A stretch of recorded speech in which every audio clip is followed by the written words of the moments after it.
అందరూ praise lord. దేవుని కృపను బట్టి ప్రభు మరొక అవకాశం ప్రభు మనకు అనుగ్రహించాడు. సాయంకాలము సువార్త కూడిక. ఈరోజు మొదటి ఆదివారము. మరి ఉదయకాలము మరి వచ్చిన వాళ్ళందరిని బట్టి ప్రభుని స్తుతిస్తుంటున్నాం. ఎవరైతే రాలేదో మీరందరూ కూడా వింటూ రండి, వాక్యం వినండి, బలపడండి. అంతేకాకుండా వేరే వేరే సంఘాలు ఎక్కడెక్కడి నుంచి అయితే మీరు వింటున్నారో మీకు కూడా చాలా శ్రేష్టమైనటువంటి మాటలు ఉంటాయి. మీరు కూడా విని బల పొందవలసిందిగా మనం చేస్తుంటున్నాం. ప్రార్థన చేసుకుని ప్రారంభిస్తాం. ప్రేమల మా పొడవు తండ్రి, నమ్మకమైన మా దేవానికి స్తోత్రాలు చెల్లించుకుంటున్నాం. విగ్రహమైన శ్రేష్టమైన పరిశుద్ధమైన నామాన్ని బట్టి మీకు స్తోత్రాలు. ప్రభా సమయంలో మరి ప్రభు దినాన ఉదయకాల ఆరాధనలో మీరు మాకు ఎంతో సహాయపడుతూ వచ్చినారు. మీకు స్తోత్రాలు. సాయంకాలం స్వార్థక పరిచయంలో కూడా ఇసరి మాకు తోడుగా ఉంచండి. అనేక విషయాలు మాట్లాడుతూ రండి.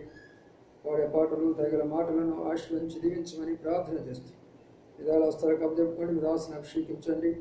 అన్ని రకాల డిస్టర్బెన్స్ని తొలగించండి. ప్రభావం మీ కృపాస్థలకు అప్పచెప్పుకుంటున్నాం. వినివారికి క్షేమకరంగా మీరే కలుగు చేయమని ప్రార్థన చేస్తూ యేసయ్య పరిశుద్ధ నామమున స్తుతించి ప్రార్థించి కనపరిచి పెడుతున్నాము తండ్రి. ఆమేన్. చిన్న పాట పుస్తకం 36వ పాట పాడుకుందాం. పాట పుస్తకంలో ఇదిగో నీ రాజు వచ్చుచుండే అనే పాట పాడుకుందాం. మొదటి 2 చరణాలు, ఆఖరి చరణం పాడుకుందాం. పాడుతుందా చేస్తాం. ఇదిగో నీ రాజు వచ్చుచుండే సియోను కుమారి సంతోషించు, యెరూషలేము కుమారి ఉల్లాసించు. ఇదిగో నీ రాజు వచ్చుచుండే సియోను కుమారి సంతోషించు, యెరూషలేము కుమారి ఉల్లాసించు. రాజు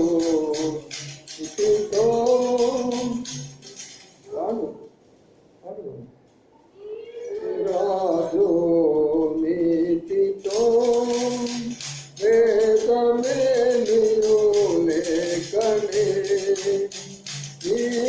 రాజు నీతితో వేదమే నీరు లేకనే, అపరాహితుడు ప్రభు వచ్చుచుండే, అపరాహితుడు ప్రభు వచ్చుచుండే.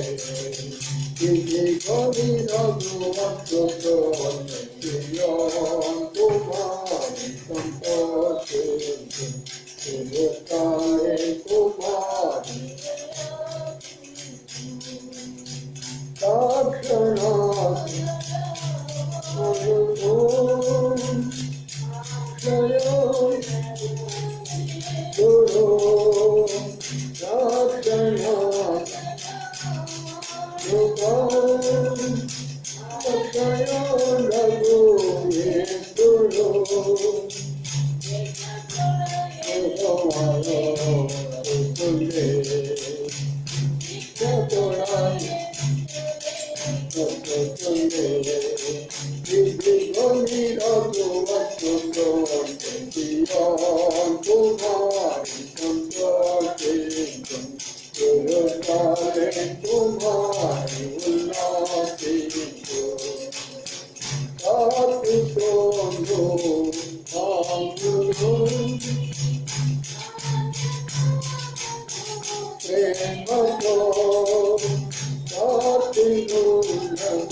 Oh,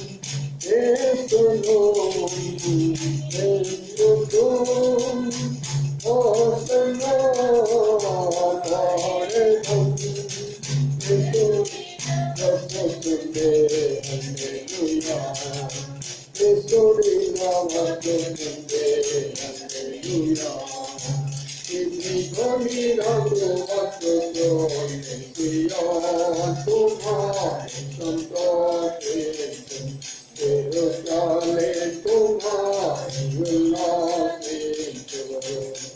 इतनी रातों वक्तों सिया तुम्हारे संतोष तेरे चाले तुम्हारे उल्लास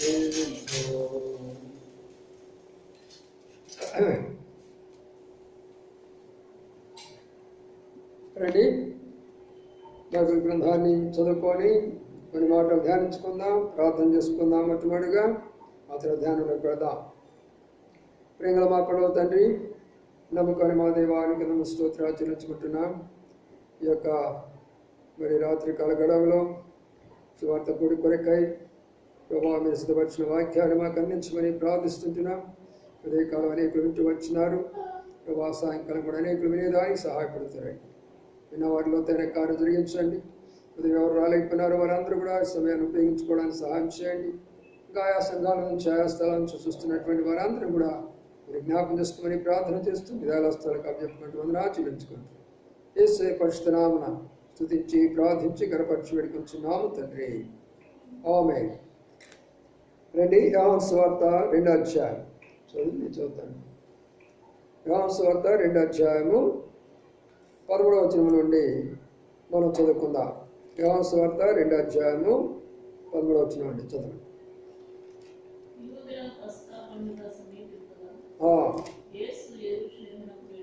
యేసు యెరూషలేమునకు వచ్చి దేవాలయములో ఎడ్లను పొట్టేళ్లను పావురములను రోకలు మార్చు వారిని తాడుతో కొరడాలను చేసి గొర్రెలు ఎడ్లన్నిటిని దేవాలయం నుండి తోలివేసి రోకలు మార్చు వారి రోకల బలలను పడద్రోసి పౌరమ్మ వారితో మీరు ఇక్కడి నుంచి తీసుకొని వెళ్ళండి, నా తండ్రిలు వ్యాపారంగా చేశారు. చాలు. చదవబడిన లేఖన భాగాన్ని ప్రభాష నుంచి దీవించును గాక. పిల్లరా, ఈ చదవబడినటువంటి లేఖన భాగంలో చాలా సత్యాలు ఉన్నాయి. మనం క్లుప్తంగా కొన్ని విషయాలు వివరిస్తాను, జాగ్రత్తగా ఆలకించండి. ఉదయం వచ్చినటువంటి వాళ్ళు మళ్ళీ తిరిగి మీరు వినాలనుకుంటే వినండి. ఉదయం కొన్ని మాటలు మీకు వినవచ్చు, మరి కొన్ని నూతనమైన మాటలు కూడా మీరు వినవచ్చు. అది కాకుండా ఉదయం రాలేనటువంటి మీరందరూ కూడా ఈ మాటలు శ్రద్ధగా విని మరి ఈ యొక్క మాటల ద్వారా మీరు బలపడండి. వేరే వాళ్ళు ఏం చేస్తారో తెలిసిన, మొదటి సర్వీసు, రెండవ సర్వీసు, మూడవ సర్వీసులు అని పెడతారు. మనం సర్వీసులు పెట్టము. ఉదయకాలం ఆరాధన జరుగుతుంది, రాత్రికాలం సువార్త కూడికి జరుగుతుంది. ఉదయకాలం రాలేదనుకో, సాయంకాలం అయినా సువార్త కూడికలోకి వచ్చి దేవుని యొక్క వాక్యాన్ని బలపడాలి. ఇతర సంఘాలు ఇతర నుంచి చూసినటువంటి మా ప్రియులు మీరు కూడా ఈ మాటలు వినడం ద్వారా ఎన్నో అయినటువంటి నూతన విషయాలు నేర్చుకోబోతున్నారు. మీరు కూడా ఆలకించండి, శ్రద్ధగా బలపడవలసినగా మనం చేస్తున్నాం. ఇక్కడ ఈ రోజున పామ్ సండే అంటారు. పామ్ సండే అంటే ఏంటి? మట్టల ఆదివారము అంటారు. మట్టల ఆదివారం అంటే ఏంటి? ఆదివారం మట్టలు ఉన్నాయా? ఉన్నాయి. అవే ప్రభువైన యేసుక్రీస్తు వారు ఈరోజు యెరూషలేముకు వచ్చినటువంటి రోజున దారి పొడుగున మట్టలు పరుస్తూ వచ్చారు. వారి వస్త్రాలు దారి పొడుగున పరుస్తూ వచ్చారు. చక్కని యొక్క ఆకులు కూడా పరుస్తూ వచ్చారు. వాటి మీద ప్రభువైన యేసుక్రీస్తు వారు గాడిద మీద కూర్చొని నడుస్తూ వచ్చాడు. సరే, అంతవరకు బాగుంది.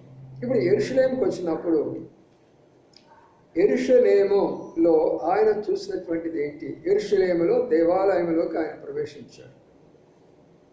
అందరూ కూడా ఆ యొక్క ద్వారం కూడా ప్రవేశించరు. గోల్డెన్ గేట్ అంటారు, అది తూర్పు ఒక ద్వారం అంటారు. ఆ ద్వారం కూడానే ఆయన అందులో ప్రవేశిస్తాడు. ఇప్పుడు ఆయన అందులో ప్రవేశించిన తర్వాత ఆయనకి ఏం కనబడింది? ఆయనకి ఏం కనబడుతుందంటే అక్కడ మనం గమనిస్తే మార్కు సువార్తలో కానీ లేక మత్తయి సువార్తలో కానీ మత్తయి 21లో మార్కు 11లో కూడా ఒక మాట రాయబడుతుంది.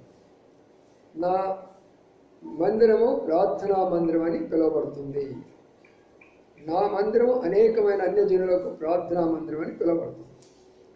అంటే అక్కడ ఏముండాలా? దేవాలయంలో ప్రార్థన ఉండాలి, వాక్యం ఉండాలి, తర్వాత చక్కని యొక్క సహవాసములో సహోదరు వచ్చి కూర్చొని ఉండాలి, మంచిగా దేవుని యొక్క మాటలు వింటూ ఉండాలా, వ్యవసాయకులు మంచిగా వాక్యం చెప్తుండాలా. మరి అలాంటి యొక్క వాతావరణం ఉండవలసినటువంటి ఆ దేవాలయము ప్రభు చూసినప్పుడు ఎలాగా కనబడిందంటే వ్యాపారపు ఇల్లుగా కనబడింది. వ్యాపారపు ఇల్లుగా కనబడింది. అందుకనే మట్టలాదివారాన ఈ ప్రత్యేకమైన పామ్ సండేన ప్రభు యొక్క మెయిన్ ఉద్దేశం ఏంటంటే he went to Jerusalem, entered in the temple and seen what things are happening inside of the temple. అందులో ఏమేమి జరుగుతున్నాయో అవన్నీ కూడా చూశాడు.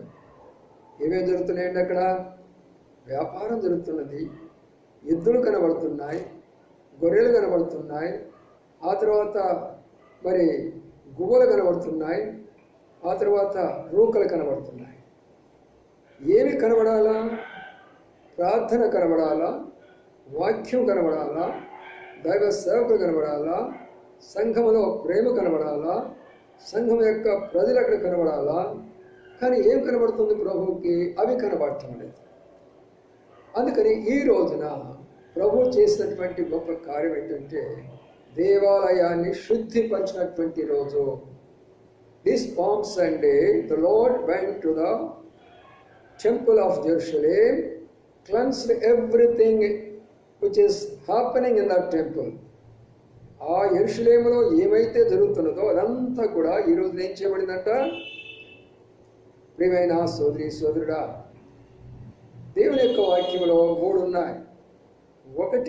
మొదటి యొక్క దేవాలయము మనమే. మరికొన్ని రాష్ట్రపతి కూడా వచ్చామంటాడు. మీరు దేవునికి ఆలయం ఉన్న సంగతి మీకు తెలియదా అంటాడు. కాబట్టి మనము మొట్టమొదటిగా దేవునికి ఆలయము, రెండవదిగా మన సంఘము. అందుకనే ప్రకటన 2:1 అంటాడు, ఎఫెసీకి రాసినటువంటి ఎఫెసీ సంఘమునకు ఇలాగు రాయము అంటాడు. కాబట్టి ఎఫెసీ సంఘం అనేటటువంటిది ఒక లోకల్ చర్చ్ అనే మాట కనబడుతుంది. మూడవదిగా పేతురు రాస్తూ మొదటి పత్రికలో భక్త కోటికి అని అన్నాడు. భక్త కోటి కంటే ప్రపంచంలో ఉన్న సంఘాలన్నిటికీ కూడా ఈ విషయాలు రాయబడుతూ వచ్చినాయి. మూడవది ఏంటంటే సార్వత్రిక సంఘము. కాబట్టి ఈ రోజున ప్రభువు యేసు క్రీస్తు వారు పామ్ సండే రోజున ఏం చేసినాడు, కానీ మనం ఏం చేయాలా, ఏం చేయాలి ఈ రోజున అనే విషయాలు జాగ్రత్తగా ఆలకించండి. ఇక్కడ మనం గమనిస్తే ఆయన దేవాలయంలో ఉన్న వాటిని అన్నిటిని కూడా తొలగించేసినాడు. ఎందుకంటే అది తండ్రి ఇల్లుగా గుర్తించుకున్నాడు. అది ప్రభు ఏమంటున్నాడంటే this is my father's house, నా తండ్రి ఇల్లు అంటున్నాడు. మారు మనసు పొందిన ప్రతి సోదరుడా, మన అందరికి ఉండవలసిన భారం ఏంటంటే మన తండ్రి ఇల్లే దేవుని యొక్క సంఘం. నేడు ఆ సంఘములో ఏమి జరుగుతున్నది, నేడు ఆ సంఘములో ఉన్న పరిచర్య క్రమం ఏమిటి, నేడు ఆ సంఘములో ఉన్నటువంటి సేవా విధానం ఏమిటి, ఒక్కసారి మనం పరీక్షించుకోవాలి. రెండవదిగా జ్ఞాపకం చేసుకుంటే ఇక్కడ మనం జ్ఞాపకం చేసుకునే మాట, మన యొక్క జీవితంలో కూడా ఒక దేవాలయం ఉన్నటువంటి మన యొక్క ఆలయంలో కూడా ప్రభు కోరినటువంటి ఏమేమి ఉన్నాయో వాటన్నిటిని కూడా మనం శుద్ధి చేసుకోవాలి. So our body is the living temple of God. Lord desire is that we should be cleansed with His precious blood on this particular day. ఈ రోజున మనము శుద్ధి చేయబడాలనేది దేవుని యొక్క ఉద్దేశం. అందుకని ఇప్పుడు మనం ముందు మన యొక్క సంఘాన్ని గురించి తెలుసుకుంటే కదా అప్పుడు మనము నిజముగా మన సంఘమా కాదా అనే విషయాలు తెలుసుకోవాలి కదా. రండి చూద్దాం. అపోస్తుల కార్యం 6వ అధ్యాయంలోకి వద్దాం.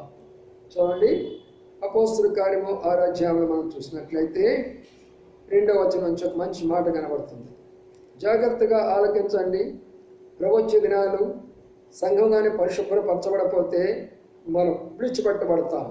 అందుకని ఈ సంఘాన్ని నువ్వు పరిశుద్ధపరచాలని కోరుకుంటే వాక్యం విను, విన్న వాక్యాన్ని నీకు వినిపించు, వాడి కొరకు కన్నీటితో ప్రార్థించు. నీవు తప్పనిసరిగా ప్రభు దగ్గర ఉంటావు, ప్రభు నీకు ప్రతిఫలం ఇస్తాడు. చదవండి.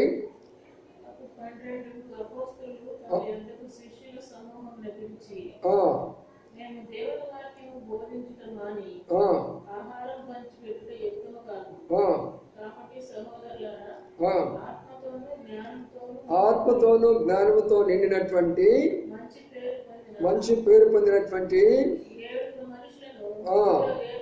మిమ్మల్ని మీరు ఏర్పరచుకోనండి అంటున్నాడు. ఇప్పుడు సంఘము కట్టబడిన తర్వాత అపోస్తల కార్యంలో 6వ అధ్యాయంలోకి సంఘం విస్తరించేసింది. వేలాది మంది వస్తుంటున్నారు. ఇందులో గ్రీస్ దేశస్తులు ఉన్నారు, మరి యూదులు ఉన్నారు, తర్వాత అన్యులు ఉన్నారు, అనేకులు చేరిపోయినారు, బాధ్యతలు ఎక్కువైపోయినాయి. ఇప్పుడు ఈ సందర్భంలో వాళ్ళు వచ్చి అయ్యా మరి వాళ్ళు ఫలానా వాళ్ళు ఎలా ఉన్నారు, ఫలానా వాళ్ళు ఉన్నారు అని చెప్పినప్పుడు అన్ని బాధ్యతలు మేము నెరవేర్చలేము. ఇప్పుడు మీరు ఏం చేయాలంటే ఈ ఆహారం పంచే విషయంలో ఈ యొక్క మందిరం యొక్క బాధ్యతలు కలిగినటువంటి వాళ్ళని మీలో మీరు 7గురిని ఏర్పాటు చేసుకోమని చెప్పాడు. ఎంతమందిని? 7గురిని ఏర్పాటు చేసుకోమని చెప్పాడు. చూసారా ప్రియులారా? వాళ్ళు ఎవరై ఉండాలి? చూడండి ఏమన్నారంటే వాళ్ళు ఎలాంటి వారై ఉండాలా? ఆత్మతోనూ జ్ఞానంతోనూ మంచి సాక్ష్యం కలిగిన వారుగా ఉండాలి. ఈ రోజున మొదటిగా మనం చేయవలసిన ప్రక్షాళన, మన మందిరాల్లో మనం చేయవలసినటువంటి శుద్ధి ఏమిటి అంటే పరిచారకులుగా ఉన్నటువంటి వారు చాలా ప్రాముఖ్యము. దైవ సేవకులు ఉన్నటువంటి వారు దగ్గర పరిచర్య చేస్తున్నటువంటి వారు చాలా ప్రాముఖ్యంగా ఇక్కడ రాయబడి ఉంటున్నది. వారు ఎలాంటి వారు అంటే మంచి జ్ఞానం ఉండాలి. ఆత్మ అనగా ఆత్మీయ జీవితము, ఆత్మీయమైన వాక్యము, ఆత్మీయమైన ప్రార్థన, ఆత్మీయమైన ప్రేమ, ఆత్మీయమైన సహవాసము, ఆత్మీయమైన విశ్వాసము, ఇలాంటి యొక్క ఆత్మ అనుభవాలు కలిగినటువంటి వారు. రెండవదిగా దైవ జ్ఞానంతో నింపబడినటువంటి వారు. ఏమిటి ఆ దైవం? పైనుండొచ్చు జ్ఞానము, సులువుగా లోబడేటటువంటిది, మృదువు అయినటువంటిది, దురాశలు కోరుకునేది కాదది. అలాంటి యొక్క జ్ఞానము, పైనుండి వచ్చినటువంటి జ్ఞానం పొందినటువంటి వారు. మూడవదిగా మంచి సాక్ష్యం పొందినటువంటి వాళ్ళు సంఘములో పరిచారకులుగా ఉండాలి. అది ప్రభు కోరుతున్నాడు. ఈ రోజున మట్టలాదివారమున ఏ సంఘములోనైనా, మీ సహవాసములోనైనా, ఎక్కడైనా సరే ఇలాంటి వారు ఉన్నారా అని ఒకసారి విశ్వాసులారా, ఏ సంఘానికి మీరు వెళుతున్నారు కాదు, మీ సంఘంలో వెళుతున్నటువంటి పరిచారకులకు ఎలాంటి సాక్ష్యం ఉన్నది చెప్పండి. నేను వెళుతున్నాను బ్రదరు, కాసేపు కూర్చుంటున్నాను బ్రదరు, వాక్యం వింటున్నాను బ్రదరు, వస్తావు, ఏమైపోతావో తెలిసిన చూడ. మొదటి కొరింథీ రాసిన పత్రిక 3వ అధ్యాయంలో ఒక మాట కనబడుతున్నది. కర్ర గడ్డి కొయ్యి కాలు, అది కాలిపోతున్నది. చదవండి ఆ వాక్యము. ఎవడైనను ఈ పునాది మీద బంగారము, వెండి, వెలగల రాళ్ళు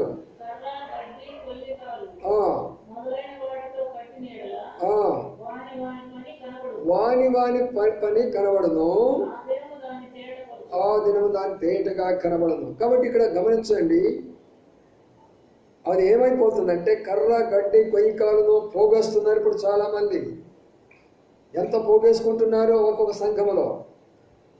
అయితే ఇదంతా కూడా కాలిపోబోతున్నది. ఆ కాలిపోతే దాని అర్థం ఏంటి? నీవే వాక్యానుసారముగా లేనటువంటి సంఘములో, వాక్యానుసారమైన పరిచారకులు లేనటువంటి సంఘములో, వాక్యానుసారమైన పిలుపు లేనటువంటి సేవకులు ఉన్న సంఘములో, వాక్యానుసారమైన సేవ లేని సంఘములో నీవున్నావంటే నీవే కాలబోతుంటున్నా.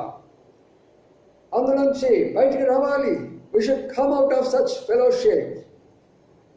ఎక్కడైతే దేవుని యొక్క వాక్యానికి స్థానము లేదు, ఎక్కడైతే దేవుని యొక్క పరిచారకు స్థానము లేదో, ఎక్కడైతే మానవుని యొక్క శక్తి చూపించుకుంటున్నారో, అందుకనే ఎద్దులు కనబడుతున్నాయి. అక్కడ దేవుని మందిరంలో ఎద్దులు కనబడుతున్నాయి. ఎద్దు దేని గుర్తు? బలము.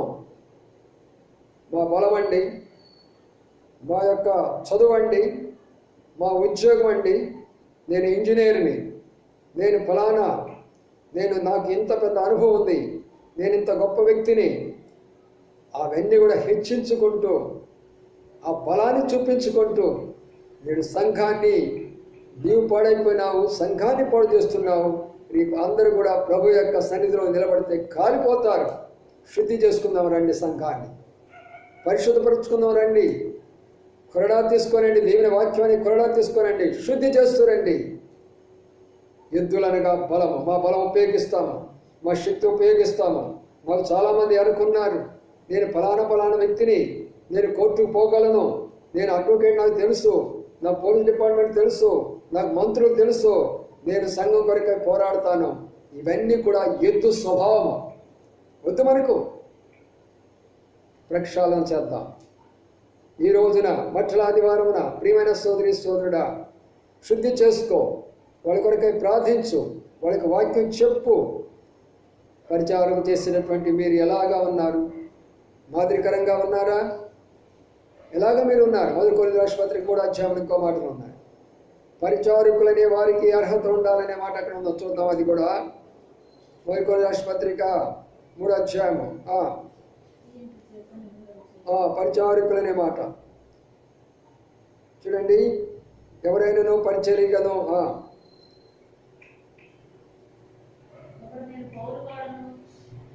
1 తిమోతి రాసిన పత్రిక 3వ అధ్యాయము 1 తిమోతి 3వ అధ్యాయంలో ఏమని తెలిసిన పరిచారకులు ఉండవలసిన కొన్ని లక్షణాలు ఉన్నాయి. కొంచెం చూడండి, 1 తిమోతి 3వ అధ్యాయంలో పరిచారకులకు ఉండవలసిన లక్షణాలు ఏమేమన్నాయో చూద్దాం. ఈ రోజున మనం ప్రక్షాళన చేసుకోకపోతే ప్రవచనప్పుడు ఎత్తబడలేము, సంఘాలు విడిచిపెట్టబడతాయి. పరిచారకులు మాన్యులై ఉండాలా. మాన్యులు అంటే ఏంటండి? ఒక మాదిరికరమైన జీవితం కలిగిన వారు ఉండాలా. ద్విమనస్కులు అంటే ఏంటి? 2 మనస్కులు, అయితే అటు కాకపోతే ఇటు అనకూడదు. ఏ సత్యాన్ని నమ్మేవో, ఏ వాక్యాన్ని నమ్మేవో, ఏ దర్శనం పొందేవో, ప్రాణం పోయినా చివరి వరకు కూడా ఆ సత్యంలో, ఆ దర్శనంలో, ఆ పరిచర్యలో, ఆ సేవలో నీవు సేవ చేయాలి. కానీ ఇష్టానుసారంగా విమర్శగా ఉండకూడదు. పరిచారకులారా, మద్యపానాసక్తులనగా కొంతమంది త్రాగుబోతులు కూడా ఉంటారు, కొంతమంది సినిమాలు చూసేవాళ్ళు ఉంటారు, కొంతమంది డ్రింకింగ్ చేసేవాళ్ళు ఉంటారు, కొంతమంది స్మోకింగ్ చేసేవాళ్ళు ఉంటారు. అలాంటి వాళ్ళు ఉన్నారా? మన పరిచర్యలో ప్రక్షాళన చేయండి, తొలగించండి వారు. ఈ రోజున ఎలాగా? వాక్యం ద్వారా, ప్రార్థన ద్వారా. మనం ప్రార్థన చేస్తే దేవుడే తొలగిస్తాడు, మనం వాక్యం చెప్తే దేవుడే వాళ్ళని పంపించేసేస్తాడు. ఆ తర్వాత దుర్లాభమును అపేక్షించువారునై ఉండక. ప్రియులారు, ఎంత చక్కగా ఉంది మాట. దేవుని యొక్క బిడ్డలు తీసుకొచ్చే కానుకలు ఎవరు లెక్కించాలా? ఆ బాధ్యత ఎవరు స్వీకరించాలా? 1 కొరింథీయుల రాసిన పత్రిక 16వ అధ్యాయంలో చూడండి ఏముందో. 1 కొరింథీ 16లో మా చక్కని మాట ఉంది. చూడండి అక్కడ ఉన్న మాటను. దుర్లాభమును అపేక్షిస్తుంటున్నారు పరిచారకులు.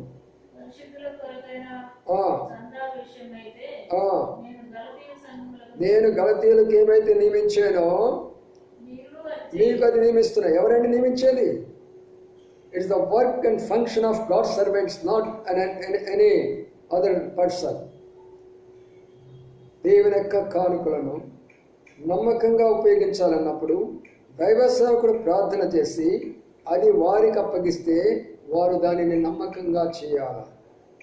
ఉన్నదా? ఈ రోజున మన మందిరంలో దుర్లాభాన్ని అపేక్షిస్తుంటున్నారు. దేవుని యొక్క మందిరంలో చేరిపోయినారు, దేవుని యొక్క సేవకునికి జీతం ఇస్తుంటున్నారు, చందా పెట్టి తీసుకొని వెళ్ళిపోతున్నావు, నువ్వు లెక్కలేస్తుంటున్నావు, కొంత జేబులు వేసుకుంటున్నావు, కొంత బ్యాంకులు వేసుకుంటున్నావు. ప్రియమైన సోదరుడు సోదరుడా, అందుకనే యెరూషలేమును గురించి యేసు ప్రభువు అని ఏడ్చినాడు. He cried when he looked towards Jerusalem. యెరూషలేము పరిస్థితి చూసినప్పుడు ఏడ్చినాడు. ఈరోజు నువ్వు చేసే పరిస్థితిని బట్టి, మనం చేసే పరిస్థితిని బట్టి ఎడవడా దేవుడు? తప్పనిసరిగా ఏడుస్తాడు. అందుకనే ప్రతి ఒక్కరు కూడా వర్తమానం వినండి, ప్రతి ఒక్కరికి వర్తమానం పంపించండి. మన మందిరాలు శుద్ధి చేసుకోకపోతే లాభం లేదు, ఉద్యోగాన్ని తీసుకొని రాకపోతే లాభం లేదు. అది ఎలాగంటే శారీరకంగా కాదు, వాక్యము, ప్రార్థన, సహవాసము, ఐక్యత, ప్రేమ, వీటి ద్వారానే తీసుకుని రాగలం. అందుకనే పరిచారకులు ఈరోజు ఏమైపోయినారు? దుర్లాభం కొరకై ఆశపడుతున్నారు, దేవుని కానుల కొరకై ఆశపడుతుంటున్నారు. ఆ డబ్బు మీది కాకపోయినప్పటికీ కూడా దేవుని ప్రజలు ఇచ్చినటువంటి సొత్తు దేవుని యొక్క పనికి ఉపయోగించకుండా, దేవుని యొక్క సేవకులకు ఉపయోగించకుండా, దేవుని యొక్క పరిచర్యకు ఉపయోగించుకోకుండా స్వార్థం కొరకు ఉపయోగించుకుంటున్నటువంటి పరిచారకులారా, రక్షాలన కావాలా దేవుని యొక్క మందిరంలో. తర్వాత ఏమందో చూడండి, దుర్లాభాపేక్షించు. ఇంకేముంది అక్కడ? దుర్లాభమును అపేక్షించు. ఇంకేం చెప్తున్నారు? జాగ్రత్తగా చూడండి. అక్కడ ఉండక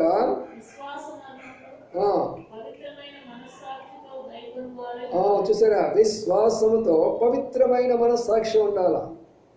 You must have good conscience and holy consciousness must be there in your life. మన జీవితంలో ఏ సాక్ష్యం ఉంది? మన సాక్షి మంచిగా ఉన్నదా? వాక్యం బోధిస్తున్నావే, మందిరానికి వస్తున్నావే, ప్రార్థన చేస్తున్నావే, ఆరాధన చేస్తున్నావే, అనేకమైనటువంటి కార్యాల్లో పాల్గొంటున్నావే, నీ మనస్సాక్షి ఏం చెప్తున్నా తెలుసునా? నువ్వు చేసే తప్పని తెలియటం లేదా? అందుకని ఈ రోజున మఠలాదివారాన దేవాలయాన్ని శుద్ధి చేస్తున్నాడు దేవుడు. పరిచారకుడు వచ్చినటువంటి లక్షణాలు ఇవి. ప్రియమైన సోదరి సోదరుడా, ఉన్నామా మనం? అలాగా ఉన్నామా? ఉండకపోతే ఈ రోజున మనం పరిశీలించుకొని, ప్రభువా నా మందిరాన్ని శుద్ధి చేయి, నా యొక్క సంఘాన్ని శుద్ధి చేయి. లేకపోతే నేను నష్టపోతాను, నా సంఘం నష్టపోతుంది, నా సేవకుడు కూడా నష్టపోతాడు. ఇంకో మాట కూడా చూసుకుందాం. హెబ్రీ రాష్ట్ర పత్రిక 3వ వచనం. ఇక్కడ చూడండి, దైవ సేవకులైనటువంటి మనకు దేవుడు ఇచ్చినటువంటి హెచ్చరిక.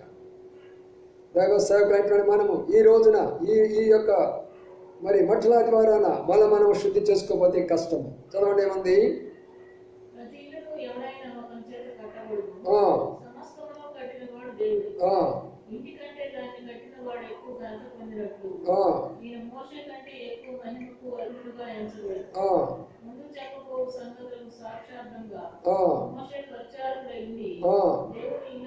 మోషే పరిచారకుడైంది దేవుని ఇల్లంతటిలో నమ్మకమైన వాడు అంటున్నాడు. He is the servant of God, so faithful in the house of God.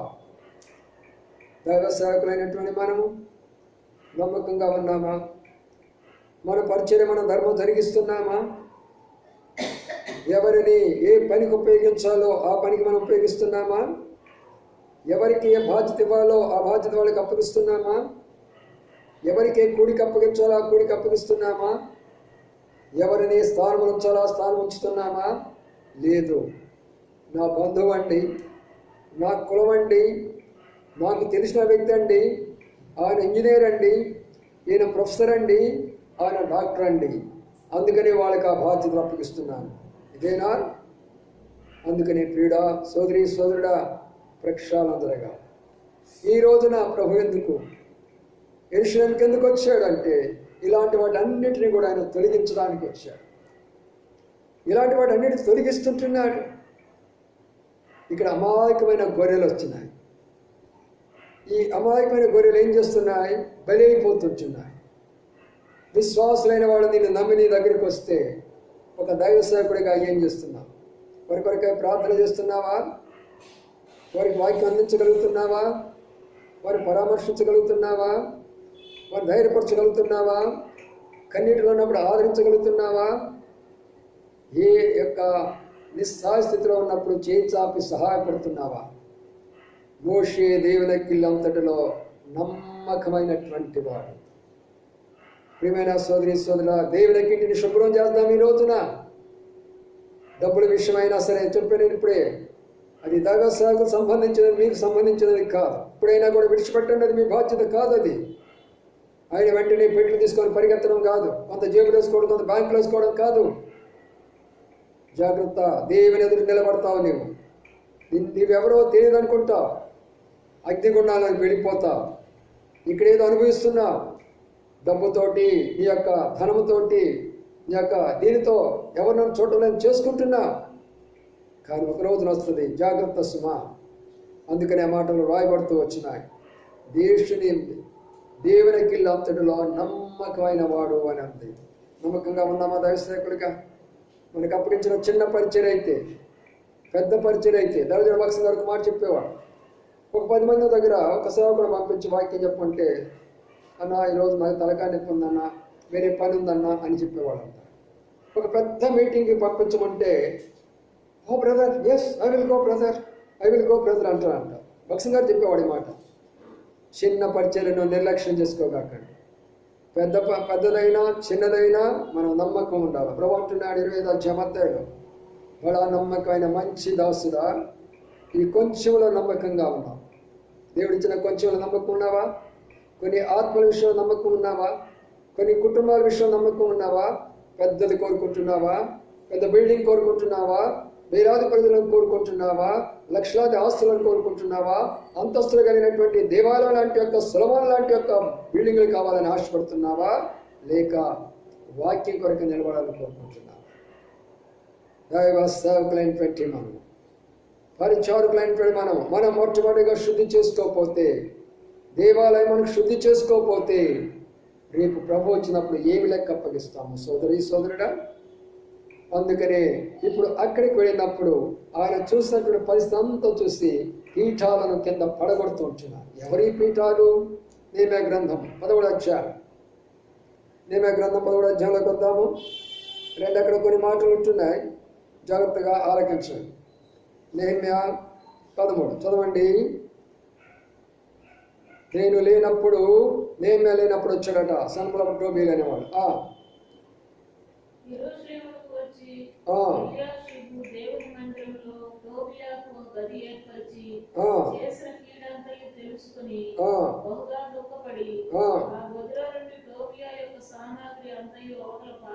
చూసారా పిల్లరా? నెహెమ్యా ఒక యవనస్తుడు, ఒక ఉద్యోగస్తుడు, దేవునికి భయపడే వ్యక్తి, ప్రార్థనాపరుడు, దేవుని యొక్క మందిర విషయంలో భారం కలిగిన వాడు, యెరూషలేము విషయం ఇప్పుడు ఆలోచన చేసేవాడు, ఎంతో ఉన్నతమైనటువంటి స్థానంలో ఉన్నటువంటి వాడు, ఒక యవనస్తుడిగా ఉన్నటువంటి వాడు, ఒక మంచి సంపూర్ణమైనటువంటి యొక్క ధర్మ కలిగినటువంటి వాడు, మంచి ఉద్యోగంలో ఉన్నటువంటి వాడు, మంచి పేరులో ఉన్నటువంటి వాడు, రాజుకు గిన్నెందించేవాడు.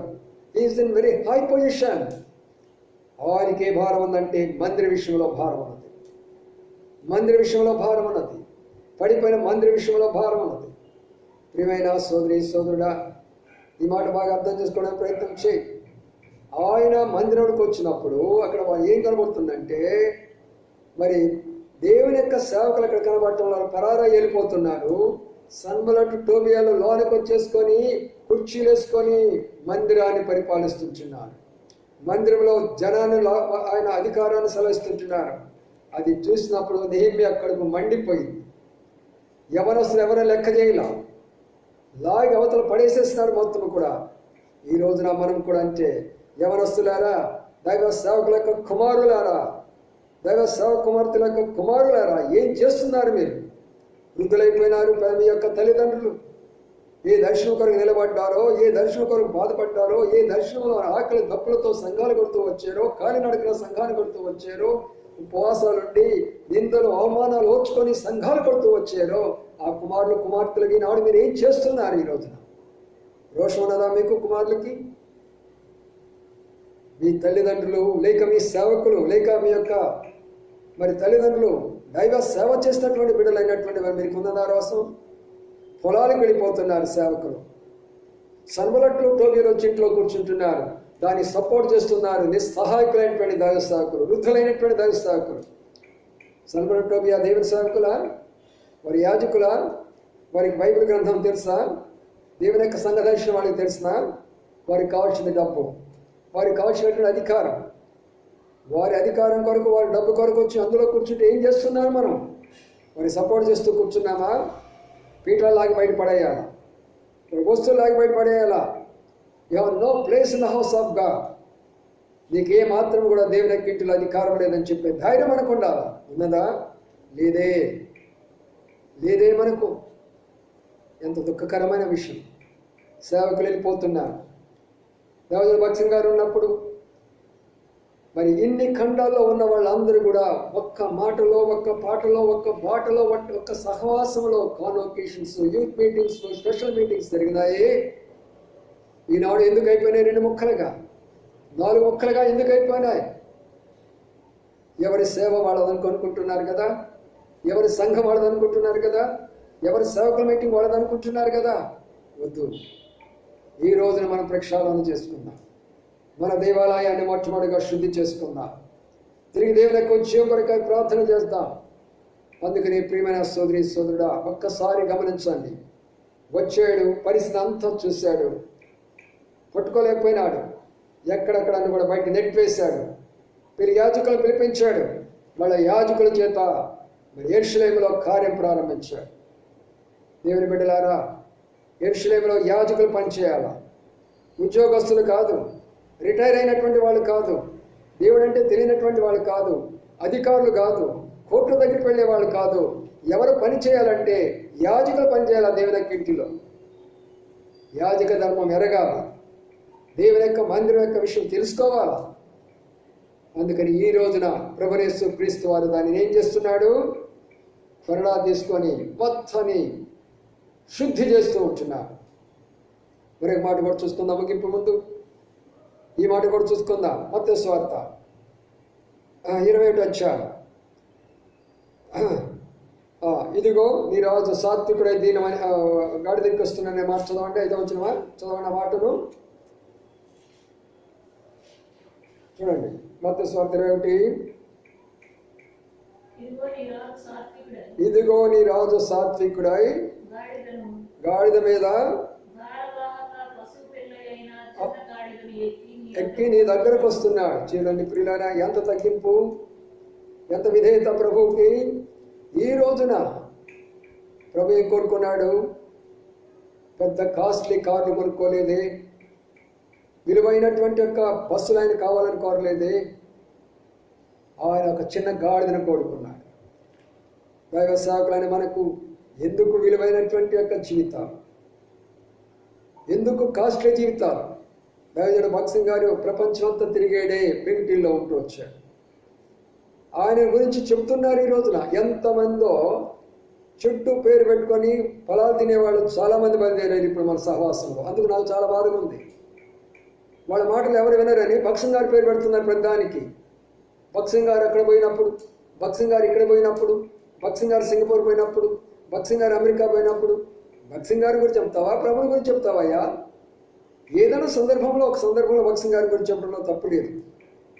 హెడ్డింగే భగత్ సింగ్ గారిది. అంటే అందరూ చూడండి నన్ను, నా యొక్క సోషల్ మీడియాలో అంటే భగత్ సింగ్ గారు అంటే అందరూ చూడడానికి ఇష్టపడతారు కదా. నా మాటలు ఎవరు వినరుగా, ఈయనేంటిలే చెప్పేది అనుకుంటారు. భగత్ సింగ్ గారి పేరు పెడితే తింటారు. మోసయుక్తమైనటువంటి బోధ. అందుకనే ప్రియులారా, దీనత్వము, సాత్వికము, తగ్గింపు నేర్చుకుందాం. చిన్న సంఘాలైనా పర్వాలేదు, రేకుల షెడ్లైనా పర్వాలేదు, అద్దెలైనా పర్వాలేదు, లేదు మంచి మిద్దెలైనా పర్వాలేదు, దేవుడు ఇచ్చినటువంటి బిల్డింగ్లు ఉన్నా పర్వాలేదు. అయితే ఒకటి గుర్తుపెట్టుకోండి, మనము దీనులుగా కనబడాలి. అక్కడ అందరిలాగా ఈనాడు సోషల్ మీడియాలో చూస్తున్నటువంటి అనేక మంది బోధకులు ఉన్నారు. వారి గురించి భారం లేదా మీకు? లక్షలాది వేలాది ప్రజలు తప్పు మార్గంలో వెళుతున్నారే, తప్పుడు బోధన సిద్ధాంతాలకు వెళ్ళిపోతుంటున్నారే. దేవుని వాక్యం తెలియక అమాయకమైన ప్రజలు, లక్షలాది ప్రజలు వెళుతూ ఉంటున్నారే. రక్షణ లేకుండానే మేము రక్షించబడ్డాం అనుకుంటున్నారు. సరైనటువంటి సహవాసంలో లేనేవారు, తప్పుడు బోధన సిద్ధాంతంలో వెళ్ళిపోతున్నారే వాళ్ళు. వారి కొరకైనా భారం లేదా నీకు? భారం ఉంటే ఏం చేయాలా? ఐక్యత కలిగి రావాలా. మనం యెరూషలేము కట్టాలంటే ఐక్యత కలిగి రావాలా. సేవకులందరూ ఐక్యత కలిగి రావాలా. పరిచారకులందరూ ఐక్యత కలిగి రావాలా. విశ్వాసులందరూ ఐక్యత కలిగి రావాలా. అప్పుడు మనం చూస్తాము ఈ తప్పుడు బోధలు, ఈ తప్పుడు సిద్ధాంతాలు, అబద్ధ బోధకులు, అబద్ధ ప్రవక్తలను, వీళ్ళందరూ కూడా భగత్ సింగ్ గారి టైంలో కూడా లేరా? అది ఎలాగున్నాడు ఆయన? సింహము. దేవుని వాక్యాన్ని చూపించేవాడు, హాస్టల్ను గడగడలాడించేవాడు, తప్పుడు బోధకులను గడగడలాడించేవాడు, మోకాళ్ళ మీద ప్రార్థన చేసేవాడు, వాక్యాన్ని ఇచ్చేటటువంటి వాడు, ఉజ్జీవాన్ని తీసుకొని వచ్చినాడు. ఈరోజు నేది మన పరిస్థితి. ఎంత దుఃఖకరమైన విషయం, ఎంత బాధకరమైన విషయం. అందుకనే అనేకులు, లక్షలాది మంది ఆ టెంపులు, ఈ టెంపులు, అదని కట్టి ఇదని కట్టి వేలాది మంది ప్రజలను చేర్చుకొని వారు సుఖభోగ విలాసాలతో జీవిస్తూ రకరకాల బోధలు చేస్తుంటున్నారు. ఎన్ని రకాల బోధలు అంటే ప్రజలకు అనుకూలమైన బోధలు చేస్తుంటున్నారు. ముఖం మీద సిలువ పెట్టుకుంటే పరలోకం పోతాం చెప్పేవాళ్ళు కొంతమంది, మరి మంచి మంచి యొక్క వస్త్రాలు వేసుకుంటే దేవుడు నన్ను ఆశీర్వదించాడు, దేవుని యొక్క సేవకుడుగా నేను డిగ్నిటీగా కనబడాలంటే నేను కోట్లు వేసుకోవాలి, సూట్ వేసుకోవాలని వాళ్ళు కొంతమంది. మరి వృద్ధుడైనా కూడా నేను యవనస్తులుగా కనబడాలని రంగులు వేసుకుంటూ మేకప్ వేసుకుంటూ వాక్యం చెప్పేవాళ్ళు కొంతమంది. స్త్రీలకనే వాళ్ళకి కనీసం తల మీద ముసుగు వేసుకోకుండా దేవుని వాక్యం చెప్తున్న వాళ్ళు అందరి వాడు బాధ రాదా మనకు? భక్సింగ్ గారు అందుకొరకే పోరాడలేదా, అందుకొరకే ప్రార్థన చేయలేదా, అందుకొరకే వాక్యం చెప్పలేదా, సత్యాన్ని నడిపించలేదా? ఈనాడు మన యొక్క పరిస్థితి ప్రక్షాళన చేసుకుందాం. ప్రభువా, నా జీవితాన్ని నీకు అప్పగిస్తున్నానయ్యా. ప్రభువా, నా సంఘాన్ని నీకు అప్పగిస్తున్నాను. నాయనా, నన్ను దీనుడిగా చేయి, నన్ను సాత్వికుడిగా చేయి. నాయనా, నాతో మాట్లాడుతూ వచ్చావయ్యా. ఈ యొక్క ప్రత్యేకమైనటువంటి రోజున, ఈ మఠలాదివారాన, ఈ పామ్ సండే రోజున ప్రభా నాతో మాట్లాడాడు. ప్రభా, sanctify me, wash me with thy precious blood, cleanse me with thy precious blood, give me the first love, give me the first joy, give me the first faith. మొదటి ప్రేమ, మొదటి విశ్వాసం, మొదటి పవిత్రత దయచేయి. ప్రభు కొరకై రోషము కలిగి ఉందాం. ప్రియమైన సోదరి సోదరుడా, రాత్రి కలిసిన ప్రభు నీతో మాట్లాడుతున్నట్లయితే మనం అందరం తీర్మానం చేసుకుందాం. దైవ సేవకులుగా, పరిచారకులుగా, విశ్వాసులుగా అందరం కూడా ఈ ప్రార్థన చేసుకొని రానున్న గుడ్ ఫ్రైడే, రానున్నటువంటి ఈస్టర్ దినాలు ఉన్నాయి.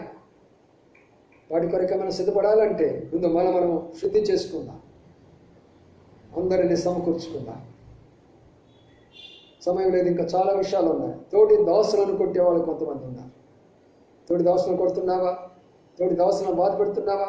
తోటి విశ్వాసాలను బాధపడుతున్నావా? తోటి సేవ చేసేవాడిని మనం బాధపడుతుంటున్నావా? ఆయన వస్తాడు, శిక్షిస్తాడు, కఠినమైన శిక్షలోకి తీసుకెళ్తాడు, నిన్ను కూడా అదే రకంగా కొడతాడు. వద్దు మనకు అలాంటిది. దయచేసి మనం ఆలకించండి. మాట విన్న మీరందరికీ కూడా ఎంతో భారంతో ఈ రోజున ప్రభువు యేసుక్రీస్తు వారు యెరూషలేము వెళ్ళి శుద్ధి చేశారు. కాబట్టి ఈ వాక్యం ద్వారా మనము మన జీవితాలు, మన కుటుంబాలు, మన సంఘాన్ని శుద్ధి చేసుకుందాం. ప్రార్థన చేసుకుందాం. ప్రేమల మా పొడవు తండ్రి, నమ్మకానికి దేవానికి స్తోత్రాలు. ఈ దాసును క్షమించి కొన్ని మాటలు దయచేస్తున్నారు. ఈరోజు యెరూషలేములో మీరు ఏం పని చేశారో ప్రభువా, నా జీవితంలో, మా జీవితంలో, మా కుటుంబ జీవితంలో, మా సంఘములో ప్రభువా, సార్వత్రిక సంఘములో ఆ ప్రక్షాళన చేయండి అయ్యా. మమ్మల్ని శుద్ధీకరించండి అయ్యా. మీరు కోరుకున్న రీతిలో మేము ఉండడానికి సహాయం చేయండి అయ్యా. ప్రభా, అబద్ధ ప్రవక్తల చేతుల నుంచి మీరు తప్పించబడడానికి, దుర్బోధుల నుండి తప్పించబడడానికి సహాయం చేయండి. ఆరిపోయిన విశ్వాసులను, ఆరిపోయిన పరిచారకులను, తప్పు మార్గాన్ని పట్టిస్తున్న సేవకులను, పరిచారకులను ప్రభా దయతో కరుణించమని ప్రార్థన చేస్తుంటున్నాను. నాదా, మరొకసారి మా మీద దృష్టించండి. మరొకసారి మా ఉజ్జీవాన్ని కలుగు చేయండి. హెబ్రోనులో గొప్ప ఉజ్జీవం కలుగు చేయండి. ప్రపంచానికి మార్గదర్శనం అనేటువంటి యొక్క చివరి యొక్క మహిమ మొదటి మహిమ కంటే గొప్పదిగా ఉన్నట్లుగా చేయమని ప్రార్థిస్తున్నాను. వ్యవసాయకులందరి కొరకాయి, పరిచారకులందరి కొరకాయి, విశ్వాసులందరి కొరకాయి ప్రార్థన చేస్తూ ఘనత, మహిమ, ప్రభావాన్ని ఆరోపించుకుంటూ యేసయ్య పరిశుద్ధ నామమున స్తుతించి ప్రార్థించి గణపరిచి వేడుకుంటున్నాము తండ్రి. ఆమేన్. మన తండ్రైన దేవుని ప్రేమయు, ప్రభువైన యేసుక్రీస్తు కృపయు, పరిశుద్ధాత్మ సహవాసం మనకు పరిశుద్ధులందరికీ ఇప్పుడు ఎల్లప్పుడూ సదాకాలము తోడై ఉండును గాక. ఆమేన్. అందరూ ప్రైజ్ లార్డ్.